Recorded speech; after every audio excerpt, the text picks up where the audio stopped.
A escravidão dos nativos foi muito utilizada pelos portugueses durante a colonização. Em uma região como a Amazônia, repleta de rios e florestas, os índios eram considerados como a melhor alternativa para se explorar as riquezas da terra.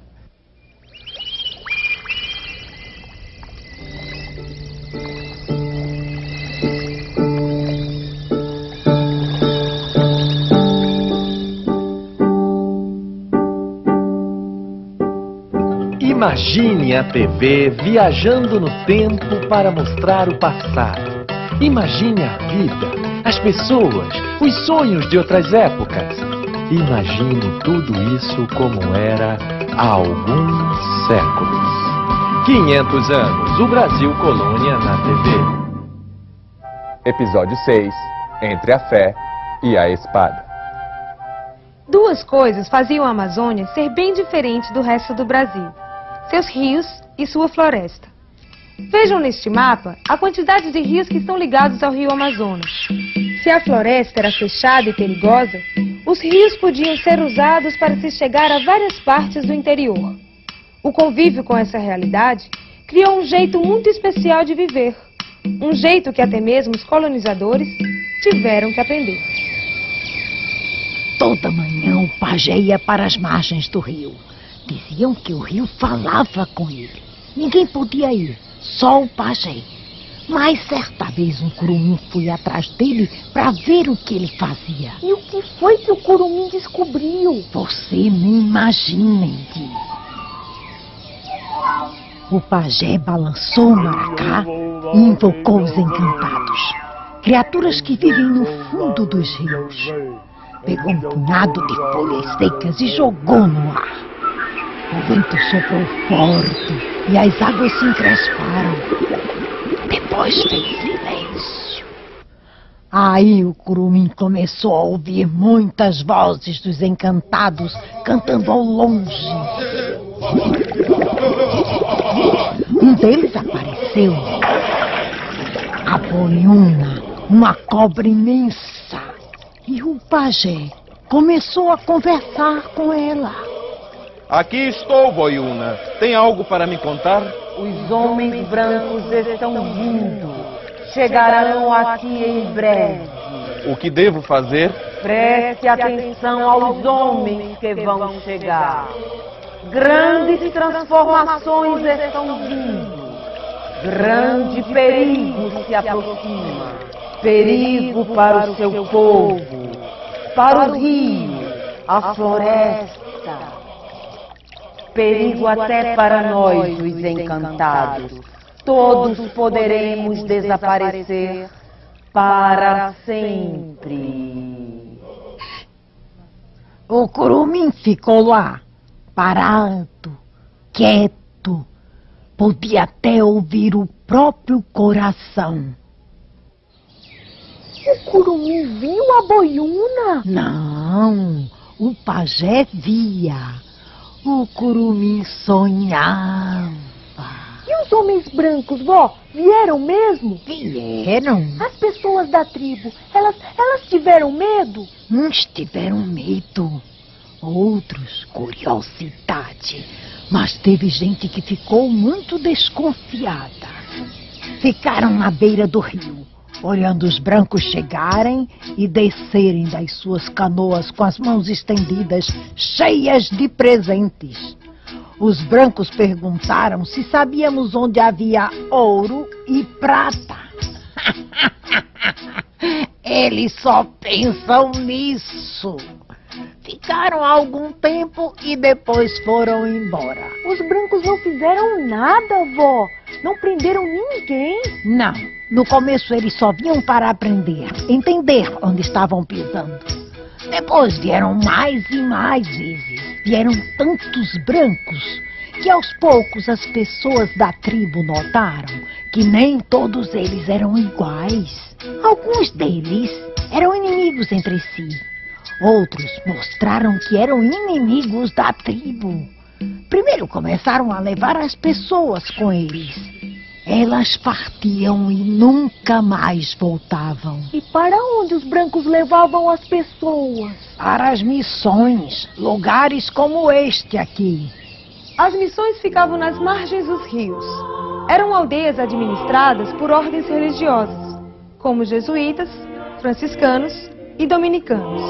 Nesses lugares, os índios tinham aulas de religião, mas no final, o que aprendiam mesmo era trabalhar para os brancos.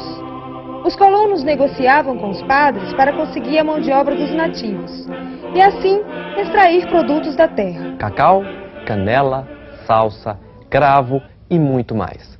Os índios que conheciam bem a região eram obrigados a entrar na floresta para colher esses produtos, que os portugueses venderiam caro na Europa. Os portugueses faziam isso com todas as tribos. Dependia da tribo, dependia dos portugueses. Havia aqueles colonos que chegavam oferecendo anzóis para pescar, facas de ferro, sal. Os nativos foram se acostumando com aquilo tudo, até porque eram coisas que facilitavam a vida. E ficou assim. Eles traziam coisas de homem branco e as tribos davam coisas da floresta para eles. Ah, pelo menos ninguém morria. Morria sim, Andy. Ai, às vezes morria muita gente. Os nativos morriam a centenas, pois não tinham defesa contra as doenças trazidas pelos europeus, como a gripe, o sarampo e a varíola. Sem falar que os brancos pegavam os índios das missões e os mantinham trabalhando dia e noite. Muitos morreram de tanto trabalhar. Esta situação de sofrimento não agradava os religiosos, porque afastava os índios das missões. Padre Vieira, provincial dos jesuítas vindo de Lisboa, tentou resolver o problema. Precisamos de índios. Eles conhecem tudo por aqui. Não damos um passo nessa terra sem eles. A maioria dos índios foi para as missões. Queremos que eles trabalhem para nós. Mas os padres não querem deixar. Claro! Vocês dizem que querem contratar os índios e acabam ficando com eles como escravos. Isso quando não entram nas aldeias cristãs e capturam todos como se fossem animais. Padre, por Jesus, entenda! Precisamos de muitos índios. Não vale a pena sair por aí, parando de missão em missão, até conseguir a quantidade que precisamos. Acordem, meus filhos. Deus espera que vocês libertem os cativos e oprimidos. Vocês se queixam. Ai, quem nos há de buscar um pote de água, um feixe de lenha? E eu digo, vocês mesmos podem fazer isso. Porque é melhor sustentar-se do próprio suor do que viver às custas do sangue alheio. O que o senhor quer dizer com isso? Acha que devemos trabalhar no lugar dos índios? É isso mesmo. Escrevi ao rei para libertar todos os nativos. Vocês vão ter que se virar sem eles. Mas isso vai nos prejudicar. Sem nossos escravos, perderemos a colheita do cacau. E do algodão, do fumo, perderemos tudo que temos. Reconhecendo que a situação poderia ficar ainda pior, Padre Vieira apresentou uma solução provisória que atendesse tanto aos interesses das missões quanto dos colonos. Acho um absurdo vocês escravizarem os índios. Mas, enquanto não resolvermos esta situação, os índios que foram registrados como escravos poderão continuar escravizados. Silêncio! Eu não terminei. Os índios que não foram registrados terão que receber salário para continuar trabalhando para vocês. O que era um escravo registrado? Era o nativo, que não aceitava a catequese, que lutava contra os portugueses e acabava capturado. Essas lutas eram chamadas pelos brancos de guerras justas. Então os padres não eram contra a escravidão dos índios, vó? Mais ou menos. Alguns padres só defendiam os nativos se eles aceitassem a religião dos brancos. Padre Vieira acabou conseguindo um decreto de Portugal. Ele dava às ordens religiosas na Amazônia o direito de proteger todos os índios que elas quisessem. Os colonos não gostaram e expulsaram Vieira junto com outros jesuítas. Limitados pelas leis, os portugueses continuaram subindo os rios, avançando pelo interior para conseguir mais índios. Encontraram outras tribos e a escravização continuou. Esse deslocamento de nativos do interior para as vilas e plantações dos brancos era chamado de descimento E ninguém fazia nada para impedir? Claro que sim. Os Manaus, por exemplo. Esse povo conseguiu reunir várias tribos da região do Rio Negro. Eles pretendiam resistir ao avanço dos portugueses.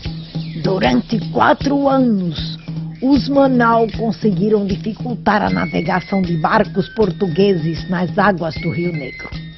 Porém, o governador do Grão-Pará ficou uma fera e organizou uma grande expedição. O líder dos Manaus se chamava Ajuricaba. Houve luta e Ajuricaba foi preso. Os portugueses o acorrentaram e o levaram de barco até Belém. Contam que, quando o guerreiro viu a cidade, levantou-se da canoa e atirou-se nas águas, desaparecendo para sempre. Há quem diga que até hoje ele mora com os encantados no fundo do rio. Então os Manaus perderam a luta. Não, desta vez não. Depois da morte de Ajuricaba, os Manaus ainda resistiram por quase 30 anos. E houve outros que também resistiram, como a tribo dos Mura. Mura? Sim, os Mura viviam na região dos rios Madeira e Solimões. Ficaram com muita raiva quando um colono português tentou escravizá-los. Destruíram uma missão que havia na boca do rio Madeira e passaram a combater os portugueses do jeito que podiam. O que foi, José? O que aconteceu com você? Os Mura, estávamos indo para as minas de ouro de Mato Grosso e eles nos atacaram. E sabe da maior? Os índios que estavam conosco nos abandonaram e se juntaram aos Mura. Traidores! Melhor mandar logo uma expedição acabar com eles, como fizeram com os Manaus. Os portugueses bem que tentaram, mas não era fácil acabar com os Mura.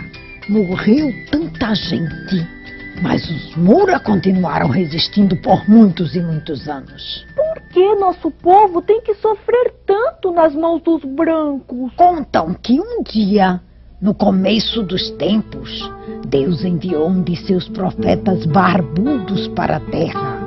Trazia 2 espadas, uma de madeira e outra de ferro. O profeta pediu ao pai do nosso povo que escolhesse uma delas. Ele escolheu a espada de madeira, pois a madeira é nossa amiga e faz parte da nossa vida. Mas o pai do homem branco, que não conhecia a floresta, escolheu a espada de ferro, que corta a madeira. É por isso que temos perdido tantas lutas, pois a espada de madeira não é tão forte quanto a espada de ferro. Ainda bem que sabemos qual é a fraqueza da gente. Fica mais fácil de consertar. Basta a gente aprender a fazer espadas de ferro e tudo vai ficar bem. Não é, vó? É, meu filho. É sim. Tudo vai ficar bem. Entendi. Hora da aula. Salvou o Padre João!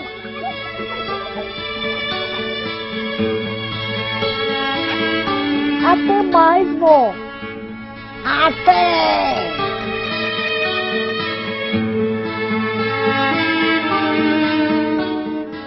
Desde a viagem de Cabral, que os portugueses esperavam encontrar muitas riquezas no território brasileiro. No próximo episódio, veja como a descoberta do ouro no interior do Brasil começou a mudar a face da colônia e as suas relações com Portugal.